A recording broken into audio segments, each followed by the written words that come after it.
Hello and welcome to this video series where we explore how to foster restorative cultures in our schools. In our first video segment, we looked at the foundation of this work, which is our faith. We explored how justice is a virtue, a commitment to giving God and neighbor their due.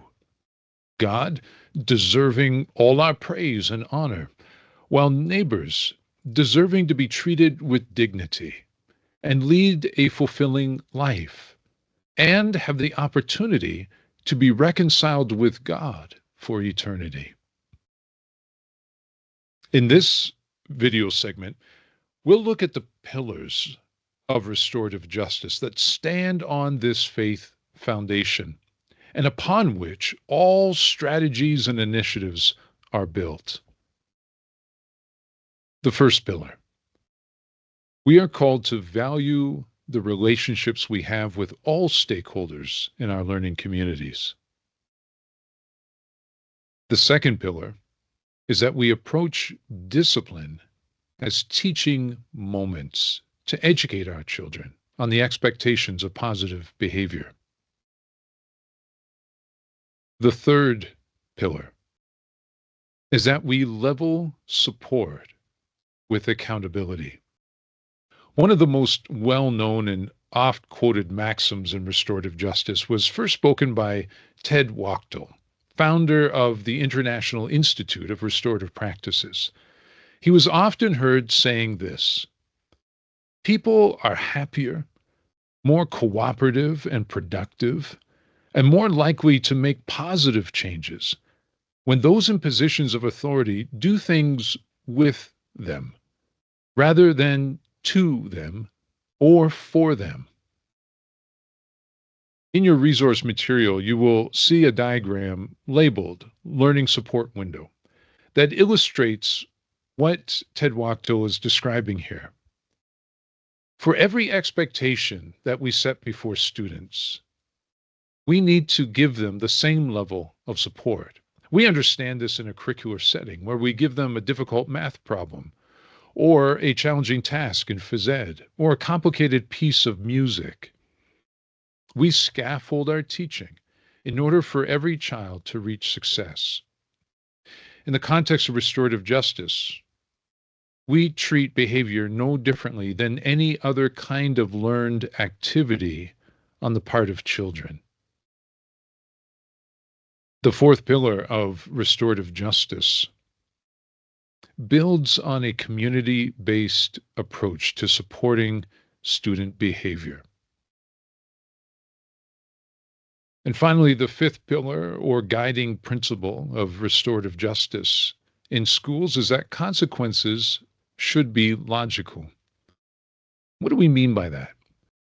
Well, what we don't want to rely on is the arbitrary decision of an administrator, a teacher, or another adult to decide what punishment should be handed out for a particular incident.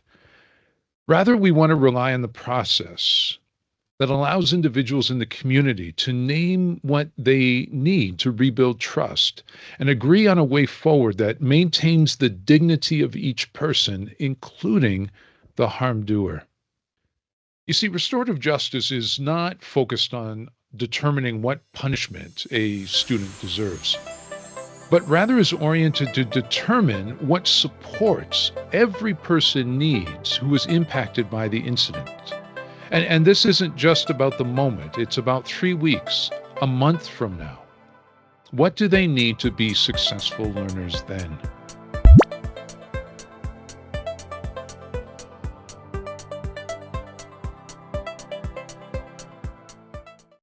There you have it. Those are the pillars or the 5 guiding principles of restorative justice. And I'm sure you're asking, okay, so how do they practically help me do restorative justice in my school? Well, to help answer that question by way of a video, I want to introduce to you a school principal from Donegal County in Northern Ireland. He shares his own experience of trying restorative justice for the first time in his school. I think you'll appreciate his very first line when he says, I was sitting in my office one morning thinking, this is a pretty good gig, when I heard a knock on my door. Now, I know we've all been there. That moment when you think, finally, I'm going to get to that coffee that's been sitting on the corner of my desk. And you get that proverbial knock on the door. So I want you to listen to his story of what happened after the knock on his door. And as you do so, I want you to think about the following question. Where do I hear the principles of restorative justice guiding this person's practice? After listening to his story, I'll share some brief thoughts on how closely his practice was aligned to the 5 guiding principles we just looked at. Let's have a listen.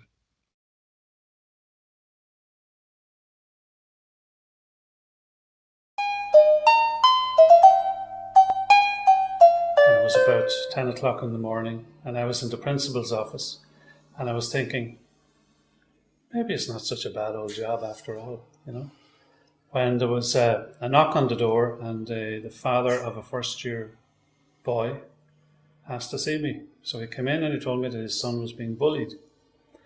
And I must say I was very amazed by this, because 3 weeks into school, how come bullying is manifesting itself so early? So I said, are you sure? He said yes. He put his hand in his pocket and he took out an envelope with photographs of his son taken at the kitchen table at home. He had his shirt off and he was covered in bruises all over his chest and his arms. And I must say I was astounded. I said, are you sure this happened at the school? He said, yes, because I know who did it. He said it was a fellow student of my son's who was in the same primary school as him. So I said, well, look, I'm going to give this my utmost priority, and I'll ring you this evening and have my guarantee this is not going to continue. So off he went. So I sent for the boy he named as the perpetrator of this. And as I was waiting for him to come to the office, I was thinking to myself, looking back on it now, I was very angry because I felt kind of personally responsible to those parents who had handed over their child's welfare and security to me, and I had, the principal of the school, I had let him down, obviously. So I was going to make sure that this didn't happen again. So I was weighing up in my mind whether I would suspend him for 3 days, and then I thought, no, I'll suspend him for a week, because that will send a signal to everybody in the school that you don't come into the school and bully people. So as I was waiting for him to arrive, something came into my mind. What about this restorative business? And we had little cards printed for the staff with the restorative questions on them. And I looked through the desk and I found my card with the questions. So I thought, well, look, maybe I should try these. So the boy arrived in and I welcomed him and asked him how is he getting on. And I said, well, have you any idea why I sent for you? He said, yes. I said, why? Because I've been bullying the other boy. Okay. So I looked down at my questions and I said, what happened? And he began to tell me. What were you thinking at the time? He told me that. Who has been harmed by this?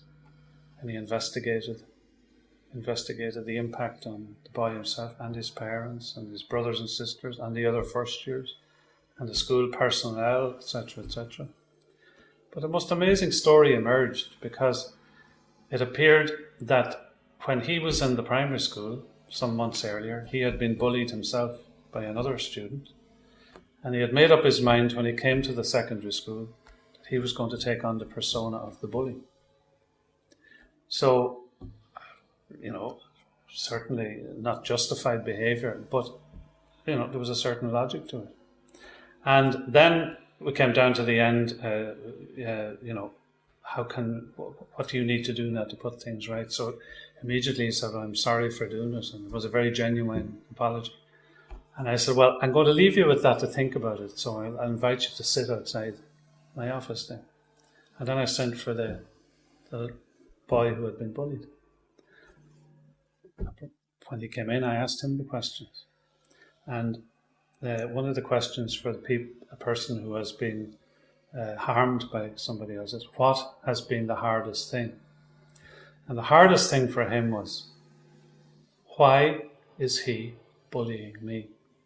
When a couple of months ago in the primary school, we were never good friends, but he never laid a finger on me. Now every day I come in here and he's, down the corridor, he's punching me, and he says, is there something wrong with me?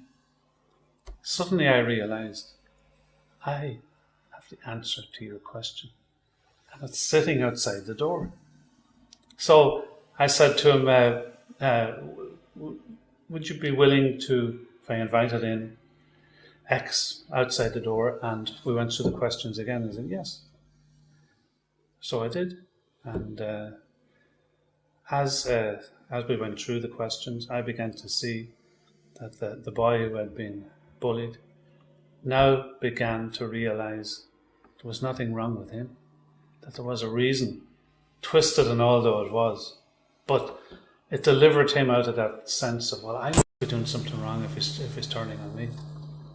So there was a spontaneous apology given and accepted. And then I put the question again to the person who had done the harming. I said, what could you do now to restore, harmony, if you like, here to this relationship? And there was a very long pause. And I almost was going to say, well, think about that and come back tomorrow or whatever. When he turned to the boy beside him and directly addressing him, he said, I'd like to invite you to have lunch with me tomorrow in the canteen. He said, I'll buy you the lunch, and that'll show the others that I'm not bullying you anymore. So I said, and how do you feel about that? He said, yeah, that's great. Okay. I said, okay, boys, away you go. And just report back to me now in a few days' time and tell me how things are going. And I will ring both your parents and tell them what has happened. And as they were heading out the door and down the corridor together, I realized that I'd just been taught a very profound lesson in conflict resolution by two 12-year-old boys. Just by staying out of the conflict and facilitating them with the proper questions and prompts and supports. So that was a eureka moment for me in my whole work as a restorative practitioner or a mediator, or call it what you like, as a human being.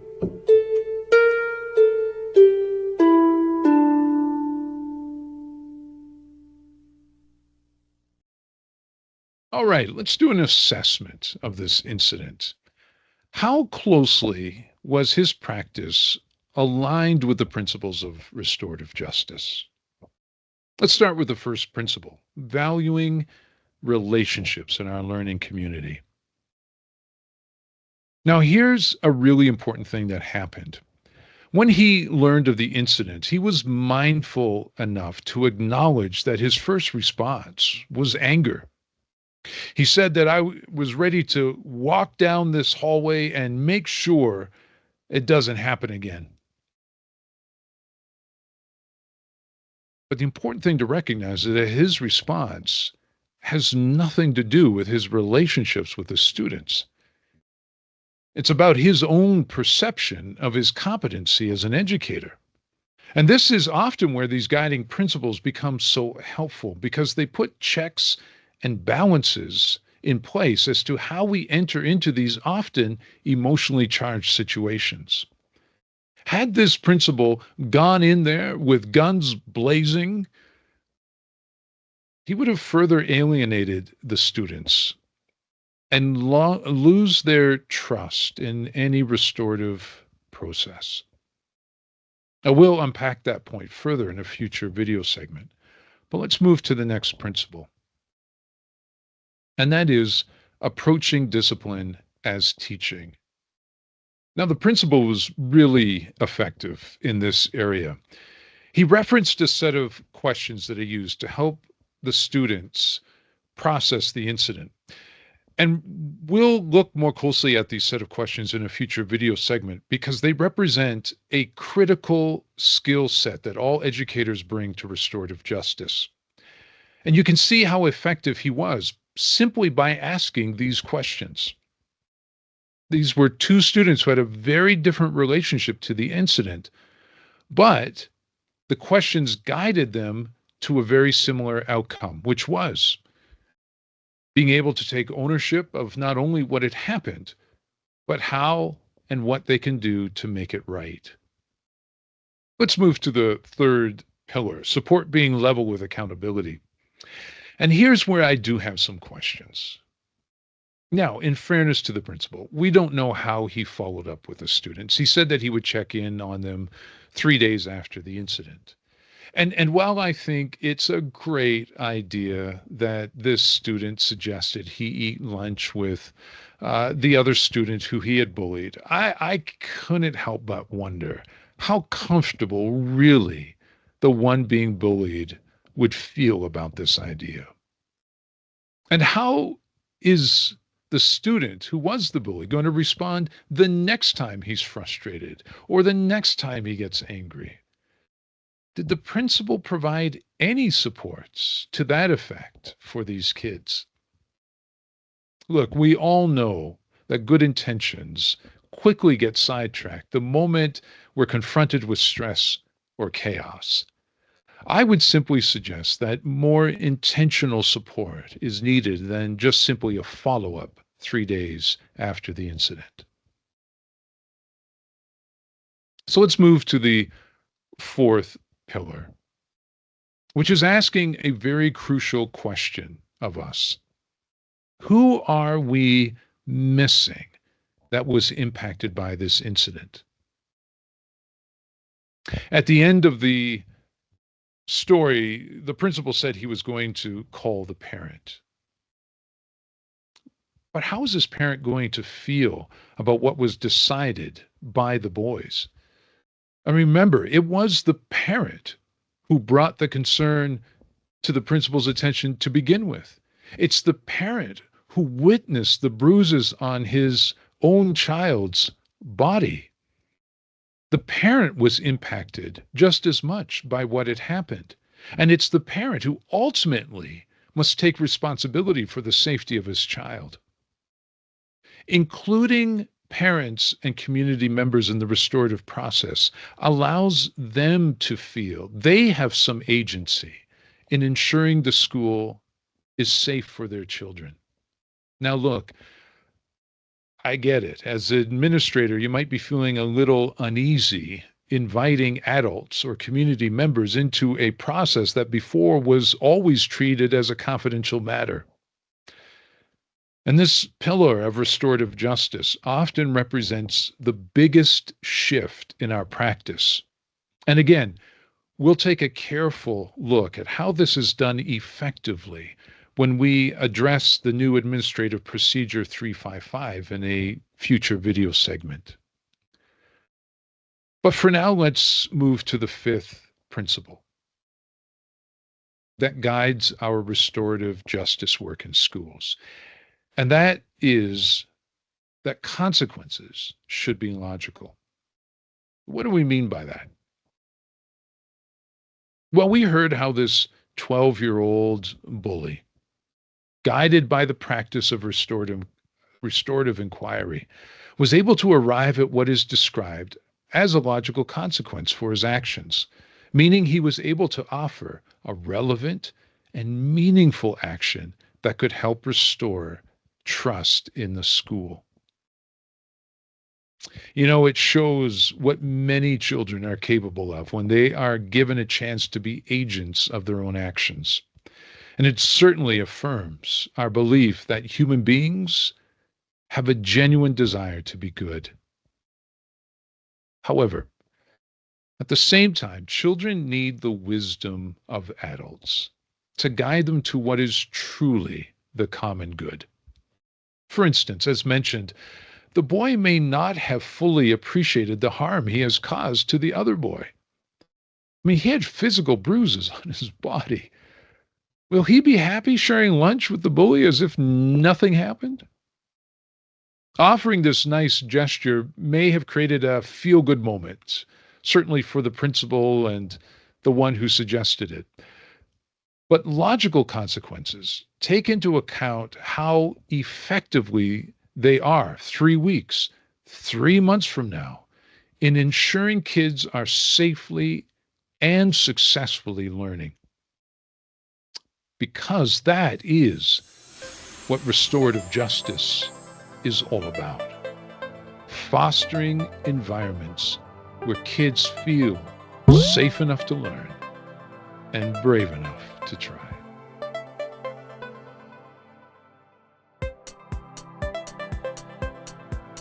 So, those are the 5 pillars of restorative justice. Value relationships. Approach discipline as teaching. Level support with accountability. Provide a community-based process. And consequences should be logical.